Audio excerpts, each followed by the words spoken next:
दोस्तों आज हम आपको हजरत इमाम हुसैन की शहादत का पूरा वाक़या बताने वाले हैं। यानी कि 10 मुहर्रम के दिन करबला के मैदान में हजरत इमाम हुसैन ने किस तरह बहादुरी के साथ में जंग लड़ी और फिर किस तरह से करबला के मैदान में 30,000 की फौज के बीच में अपना आखिरी सजदा किया और फिर किस तरह से आपने शहादत का जाम पिया, जानकर आपकी भी आंखों में आंसू आ जाएंगे।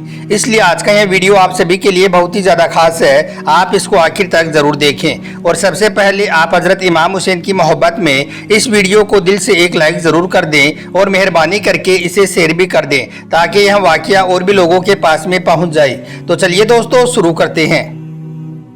दोस्तों जब यजीद ने हजरत इमाम हुसैन को बेयत करने के लिए कहा, यानी कि गलत काम में उसका साथ देने के लिए कहा, तो हजरत इमाम हुसैन ने उसको साफ साफ इनकार कर दिया।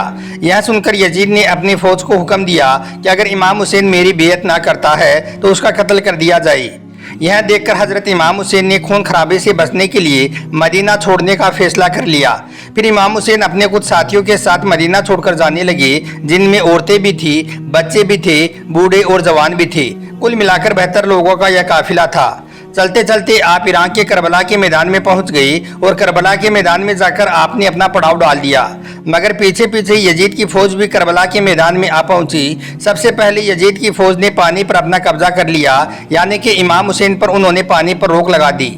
इसके बाद यजीद की फौज ने हजरत इमाम हुसैन और उनके साथियों पर तरह तरह के जुल्म सितम करने शुरू कर दिए। फिर 9 मुहर्रम के दिन उन्होंने इमाम हुसैन के काफिले पर हमला कर दिया। यह देखकर हजरत इमाम हुसैन ने हजरत अब्बास से कहा, ए अब्बास, यजीद की फौज के पास जाओ और जाकर उनसे कह दो कि नवासा रसूल कहता है कि उन्हें एक रात की मोहलत दी जाए ताकि वो अल्लाह की इबादत कर सकें। फिर हजरत अब्बास यजीद की फौज के पास जाती हैं और उनको हजरत इमाम हुसैन का यह पैगाम सुनाती हैं। यह सुनकर यजीदी फौज का कमांडर हंसने लगा और सोचने लगा कि एक रात की प्यास से इनका और ज्यादा बुरा हाल हो जाएगा और सुबह तक शायद यह यजीद की बात को मानने के लिए तैयार हो जाएंगे। यही सोचकर यजीदी फौज ने हजरत इमाम हुसैन को एक रात की मोहलत दे दी और ये फैसला किया गया कि अब जंग 9 मुहर्रम को नहीं बल्कि 10 मुहर्रम के दिन की जाएगी। दोस्तों इसके बाद 9 मुहर्रम की रात आ गई। रात भर हजरत इमाम हुसैन और उनके साथियों ने अल्लाह की इबादत की। फिर रात ढलने लगी, सुबह का सूरज तुलू हो गया। इमाम हुसैन ने अली अकबर से कहा, ए बेटे जाओ और अजान दो। इसके बाद अली अकबर ने अजान दी और अजान के फौरन ही बाद सबने फजर की नमाज पढ़नी शुरू कर दी। इतने में यजीद की फौज ने नमाज के दौरान ही इमाम हुसैन के काफिले पर हमला शुरू कर दिया।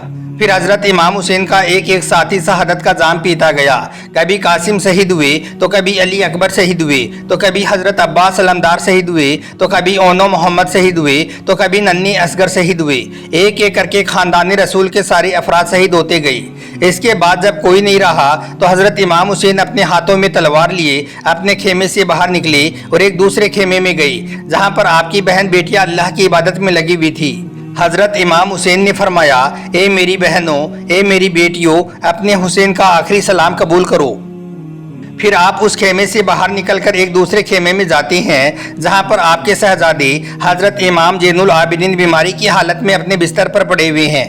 हजरत इमाम हुसैन ने फरमाया, ए बेटे ज़ैनुल आबिदीन उठो, अपने बाप का आखिरी सलाम कबूल करो। यह सुनकर ज़ैनुल आबिदीन फौरन ही उठ जाती हैं और देखती हैं कि इमाम हुसैन के हाथों में तलवार है और पूरे खून से रंगे हुए हैं। फिर आप ज़ैनुल आबिदीन से कहते हैं कि इन जालिम यजीदियों ने हमारे सारे खानदान अहले बैत को शहीद कर दिया है। अपने नाना के दीन को बचाने के लिए मेरे लगते जिगरों ने शहादत का जाम पी लिया है। बस इतना सुनते ही ज़ैनुल आबिदीन किसी सहारे से उठते हैं और कहते हैं, बाबा आप मुझे इजाज़त दें, मैं मैदान जंग में जाता हूँ।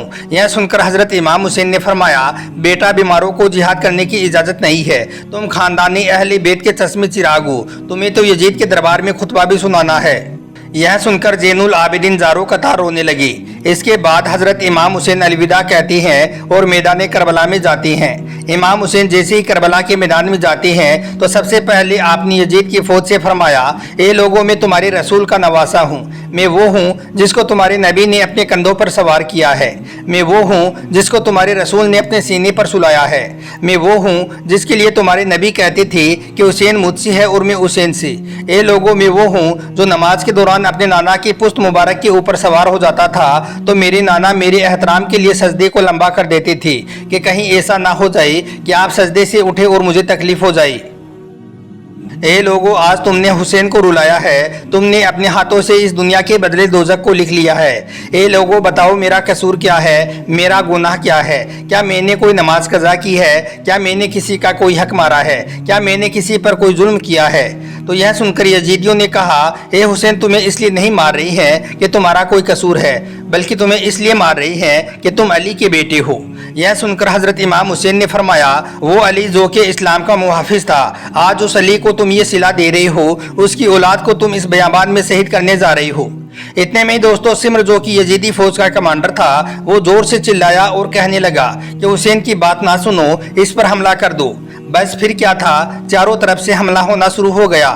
تاریخ نے لکھا ہے کہ اس سے پہلے ایسی جنگ نہ تو کبھی دیکھی گئی ہے اور نہ ہی کبھی آگے ہوگی، کیونکہ ایک طرف 22,000 لوگوں کی فوج ہے اور دوسری طرف 3 دن کا بھوکا اور پیاسا اکیلا اور تنہا حسین ابن علی ہے۔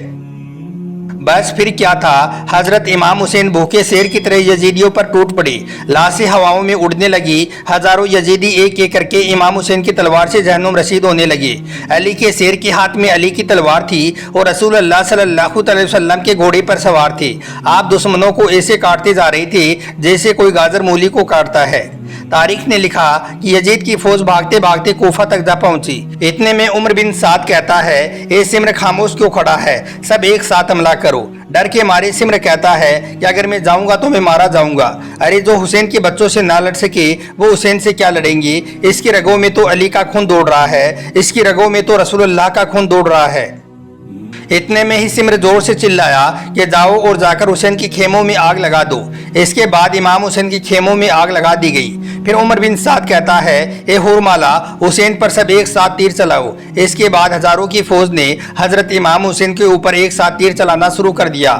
حضرت امام حسین کبھی فوج کی طرف جاتے ہیں تو کبھی خیموں کی طرف۔ اتنے میں عمر بن سعد کہتا ہے کہ جس کے پاس میں جو چیز ہے اس کو پھینک کر مارو۔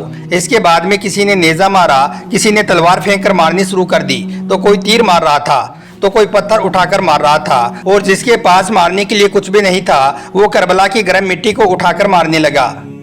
اتنے میں کربلا کے میدان میں اذان کی آواز گونجنے لگی اور غیب سے آواز آئی، اے حسین رک جاؤ، تم کامیاب ہو گئی ہو۔ امام حسین نے جیسے یہ سنا تو اپنا سر جھکا لیا اور اپنے ہاتھ روک لیے اور اللہ کا شکر ادا کرنے لگے۔ اس کے بعد وہ پتھر، نیزے، تلواریں، تیرے اور وہ کربلا کی گرم مٹی آپ کے جسم پر لگتی رہی۔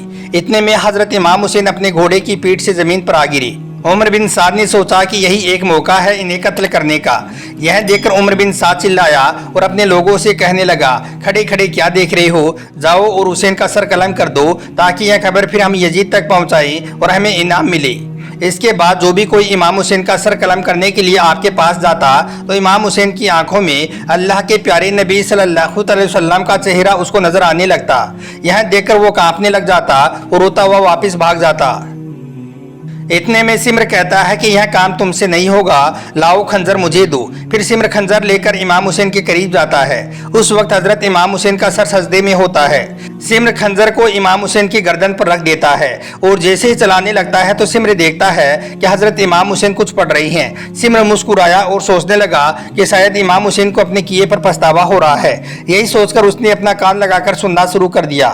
حضرت امام حسین کہہ رہی تھی، اے اللہ ہماری شہادت کو قبول فرما، میں نے تمہارے دین کے لیے اپنا سب کچھ قربان کر دیا ہے۔ یا اللہ تو گواہ رہنا، تیرے نبی کے نواسے نے تیرے دین کے لیے سب کچھ لٹا دیا ہے۔ سمر نے دیکھا کہ امام حسین تو اس حالت میں بھی اللہ کا شکر ادا کر رہی ہیں اور اپنے رب کی حمد و ثنا بیان کر رہی ہیں۔ یہ دیکھ کر سمر بہت حیران ہوا۔ اتنے میں حضرت امام حسین نے اپنی آنکھیں کھولی تو سمر کو اپنے پاس میں دیکھ کر کہا، اے بدبخت، کیا تجھے پتا نہیں کہ میں کون ہوں؟ سمر نے کہا کہ ہاں مجھے پتا ہے، تو رسول اللہ کا نواسا ہے، علی کا بیٹا ہے اور فاطمہ کا لال ہے۔ تو پھر امام حسین نے کہا کہ پھر بھی تو میرا قتل کرنے کے لیے جا رہا ہے۔ تو سمر نے کہا کہ تجھے قتل کر کے مجھے سونا ملے گا، مجھے حکومت ملے گی۔ امام حسین نے فرمایا، کیا تجھے پتا نہیں میں جنت کا سردار ہوں؟ کیا تجھے اپنی جنت کی فکر نہیں ہے؟ اس کے بعد سمر ہنستا رہا اور حضرت امام حسین کی گردن پر خنجر چلاتا رہا اور امام حسین اللہ کا ذکر کرتے رہے۔ اس طرح سے نواسے رسول کا سر مبارک تن سے جدا ہو گیا۔ फिर लोगों ने कहा कि लूटो, अहले बैत के खेमों को लूट लो। इसके बाद यजीद की फौज ने एक एक करके हर चीज को लूटना शुरू कर दिया। इतने में उम्र बिन साद कहता है कि यजीद का हुक्म है कि सबके सर को जिस्म से अलग करके मेरे पास लाया जाए और लाशों पर घोड़े दौड़ाए जाएं ताकि दुनिया वालों को यह मालूम हो जाए यजीद के सामने जो भी कोई आएगा उसकी बहन बेटियों को वो बेपर्दा कर देगा। दोस्तों, इसके बाद सबके सरों को तन से जुदा कर दिया गया और लाशों पर घोड़े दौड़ाई गई। नवासे रसूल को पामाल किया गया। इधर यजीद की फौजें खुशियां मना रही थी और उधर रसूलुल्लाह की बेटियां रो रही थी। बस इतनी ही देर में अंधेरा छा गया। 61 हिजरी 10 मुहर्रम का वो दिन था जब अंधेरा वक्त से पहले ही छा गया। सलाम हो करबला के शहीदों पर, सलाम हो हजरत इमाम हुसैन पर।